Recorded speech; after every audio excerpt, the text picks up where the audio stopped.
Hi everybody, it's Ellen from Read Santa Clara. How are you? I'm fine, I hope you are too. So I have lots of stories today about yummy things to eat. Fruits and donuts and cookies, and I think there's some healthy stuff in there too. But before we start, let's have a little song. If you're happy and you know it, clap your hands. If you're happy and you know it, clap your hands. If you're happy and you know it, then your face will surely show it. If you're happy and you know it, clap your hands. If you're happy and you know it, wiggle your ears. If you're happy and you know it, wiggle your ears. If you're happy and you know it, then your face will surely show it. If you're happy and you know it, wiggle your ears. If you're happy and you know it, tap your nose. If you're happy and you know it, tap your nose. If you're happy and you know it, then your face will surely show it. If you're happy and you know it, tap your nose. Are you ready? We're going to stick out our tongues. If you're happy and you know it, stick out your tongue. If you're happy and you know it, stick out your tongue. If you're happy and you know it, then your face will surely show it. If you're happy and you know it, stick out your tongue. If you're happy and you know it, shout hooray, hooray! If you're happy and you know it, shout hooray, hooray! If you're happy and you know it, then your face will surely show it. If you're happy and you know it, shout hooray, hooray! How about a story about a teeny tiny caterpillar, a caterpillar that was so small it was teenier than your littlest finger. Can you all stick up your littlest finger?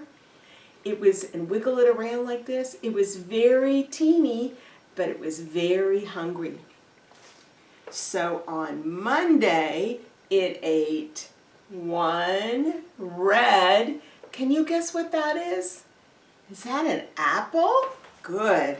And on Tuesday, it ate one, two. Now those are green. Do you know what fruit they are? Is that a pear? That's a pear. And on Wednesday, now this is a hard one to guess. It ate one, two, three. Those are purple plums. And on Thursday, it ate, this one's my favorite, one, two, three, four red. I bet you know what those are. Strawberries.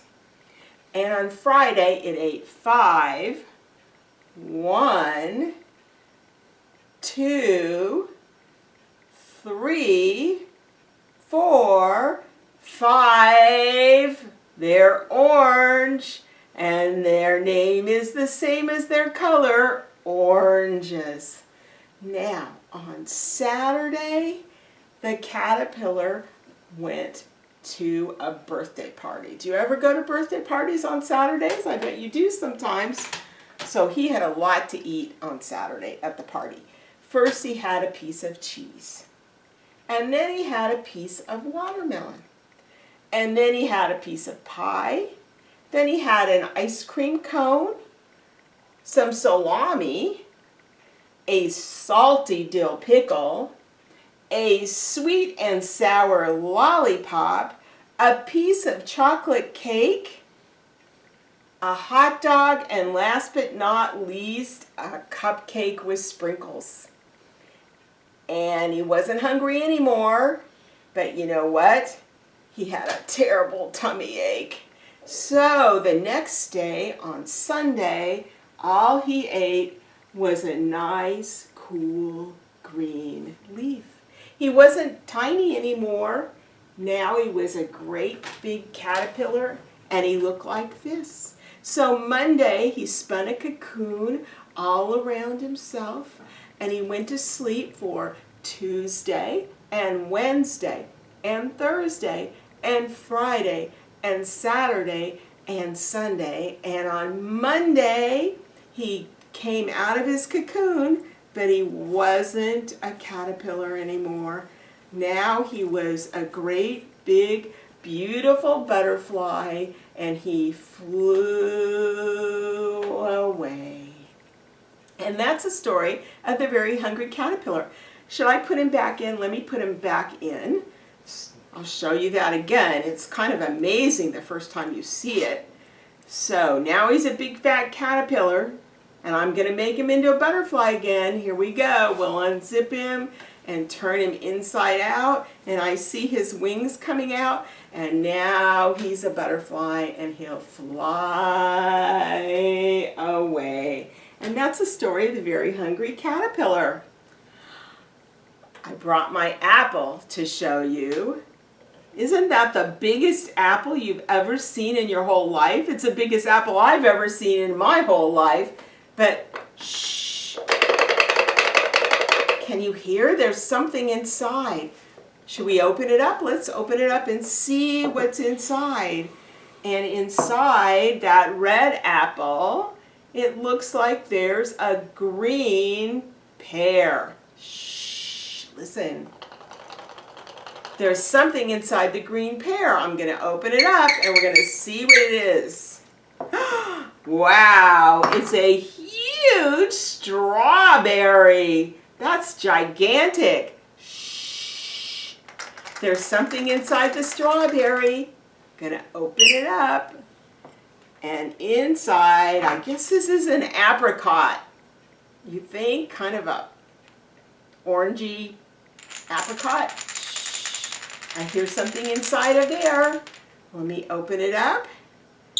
It's the last thing. It's a big blueberry. And that's what's inside the apricot, that's inside the strawberry, that's inside the pear, that's inside the great big red apple. There you go. Now I'm going to put my arms up. We're going to do way up high in the apple tree. So can you raise your arms? I can't raise them any higher than this or else you won't be able to see them. So let's go like this. Way up high in the apple tree, two little apples smiled at me. So make your hands into fists to make the apples. Two little apples smiled at me. I shook that tree as hard as I could, and down came the apples. Were they good? Let's eat them up. Great. There you go. The first book I'm going to read today is The Duckling Gets a Cookie by Mo Willems. Now I have to tell you, sometimes when an author writes a book, it isn't just about the story, or it's really that he has a message in the story. So let's see if after you hear this book, you can think of what the message in this one is. The duckling gets a cookie. And you know what the pigeon says? I do not like the look of that title. Well, there's the little duckling. He says, hello. May I have a cookie, please? Oh, thanks. And he's happy, happy, happy flap. That was very nice of you. Oh, look at those nuts. Here comes the pigeon. Hey, how did you get that cookie? I asked for it. You asked for it? Politely. Say, does that cookie have nuts? Yes. So you got a cookie with nuts just by asking? Politely.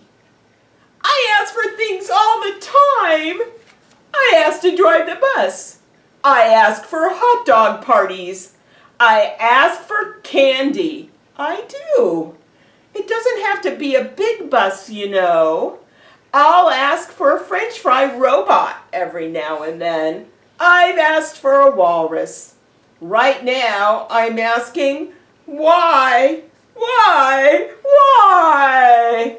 Oh, there's more. Sometimes I ask for a hug, or I'll ask for one more story.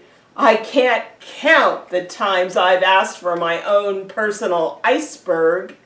I asked to stay up late. Oh yeah, I'm the askingest pigeon in town. But do I get what I ask for?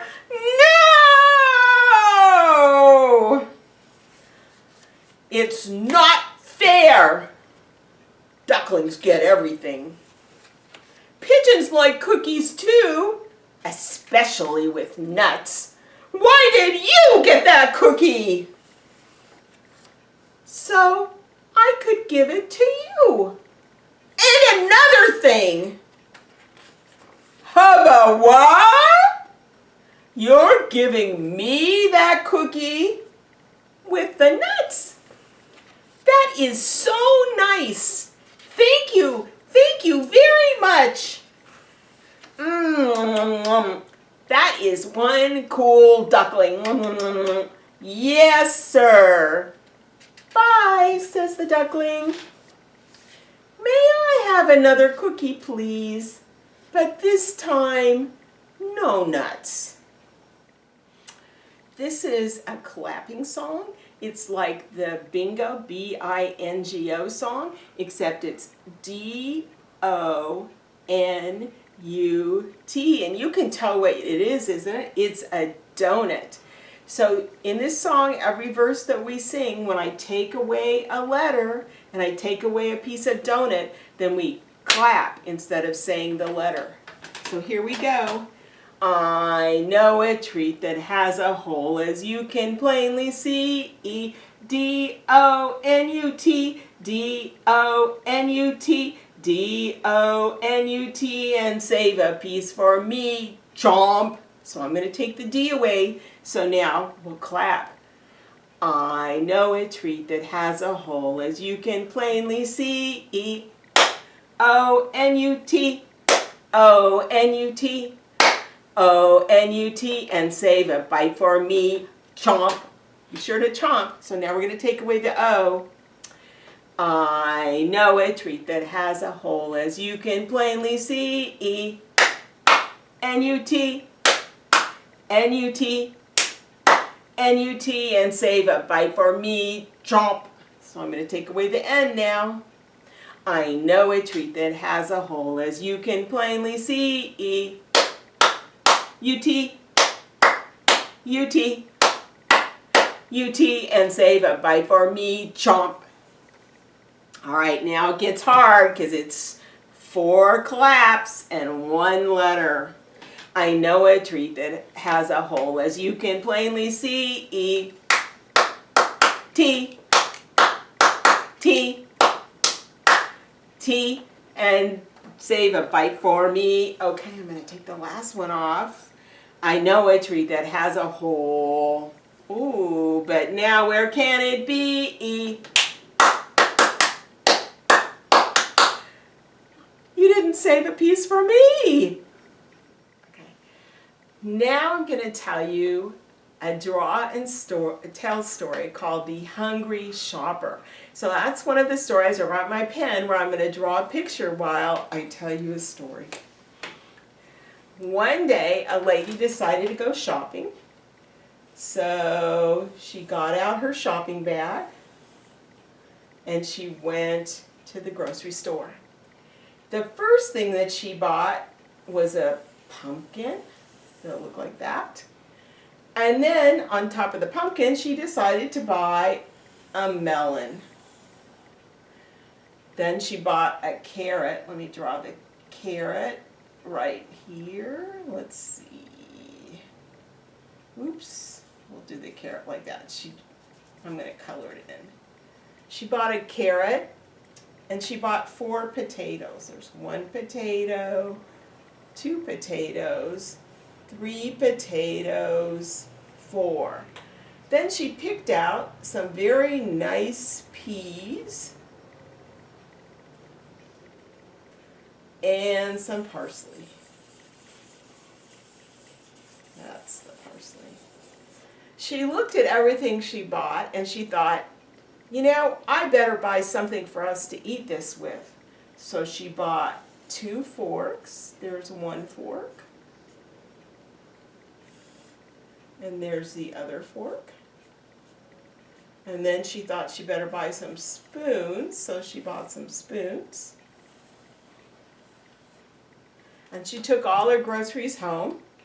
And when she got home, she went in and she said to her husband, "Look at all these groceries I was able to buy for just 99 cents. And there you have the hungry shopper."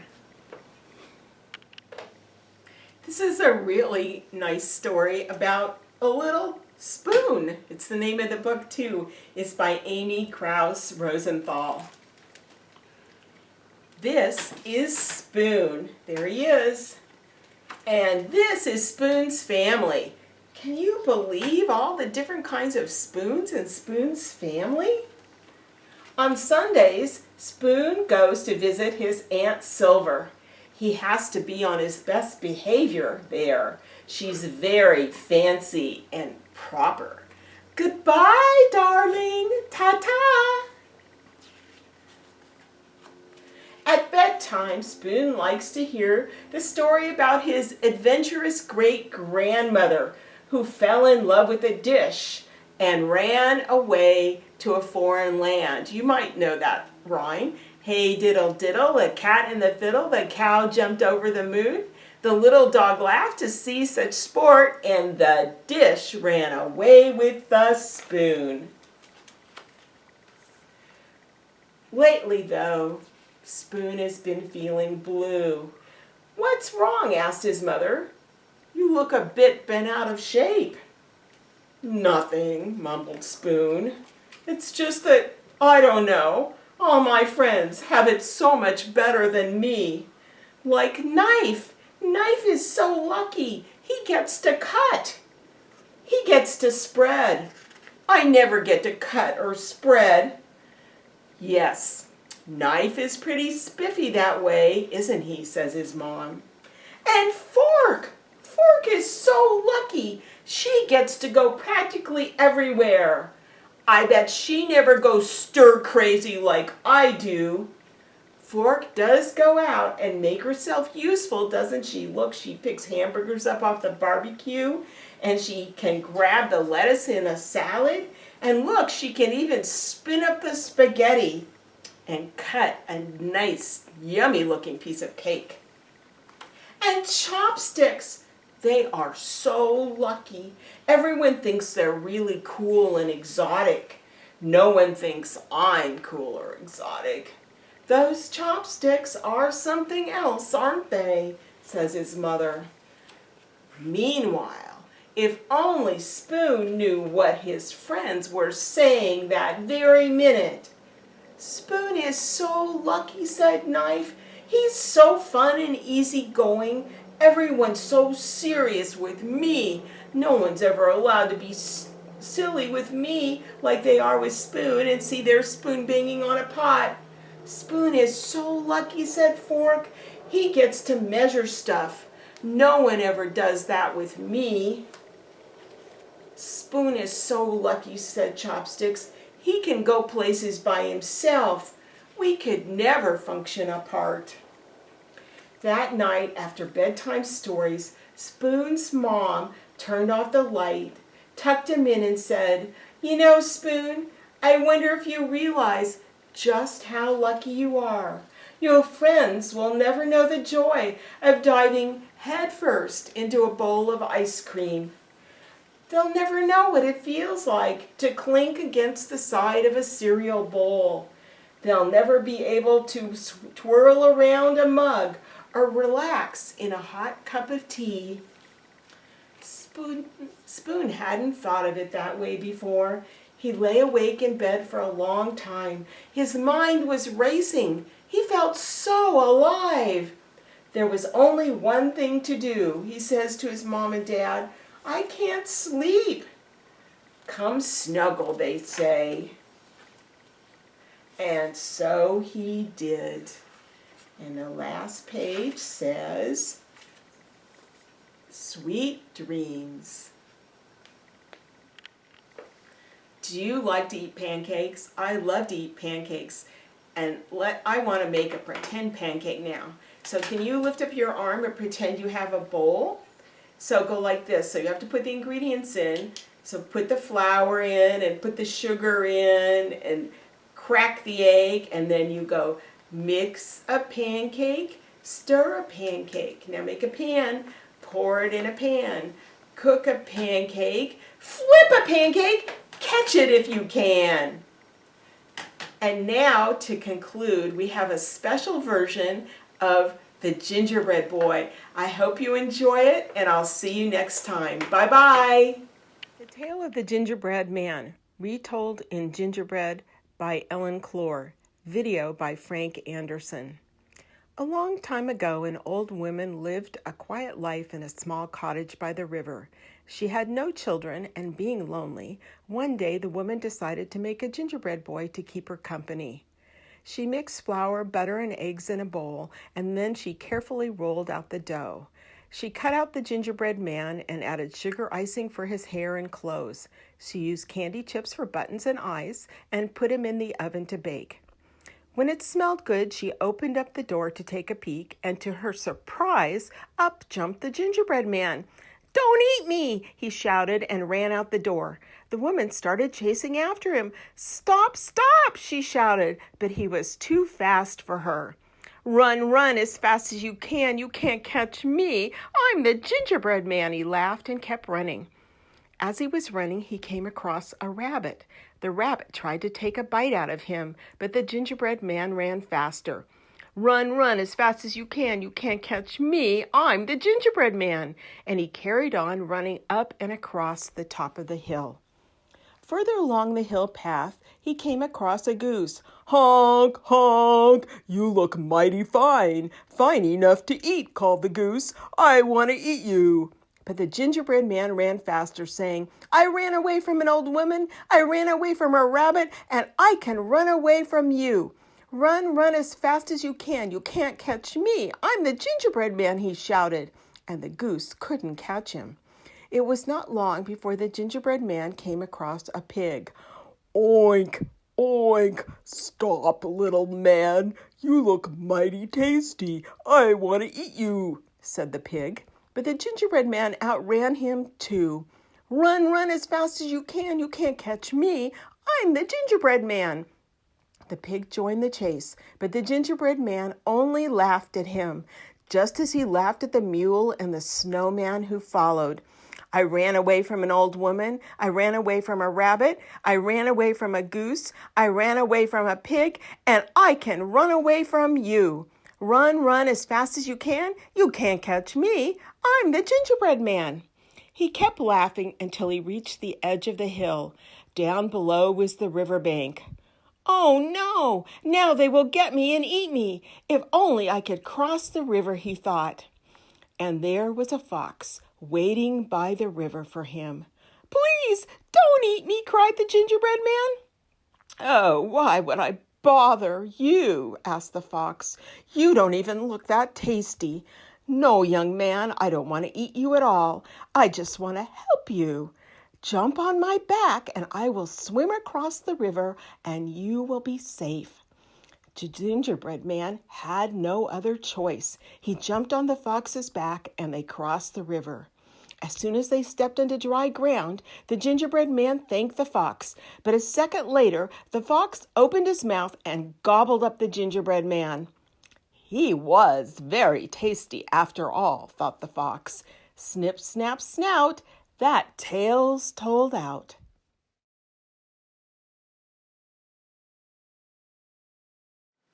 I hope you enjoyed our live action cookie version of the Gingerbread Boy. I want you to know that I made that gingerbread boy mountain and house and all the animals myself. I love to make gingerbread, and I make a special gingerbread house or something creation every year over the holidays. And I made that one a few years ago, and the story was filmed by our friend Frank Anderson. And let me tell you, that gingerbread boy was good enough to eat.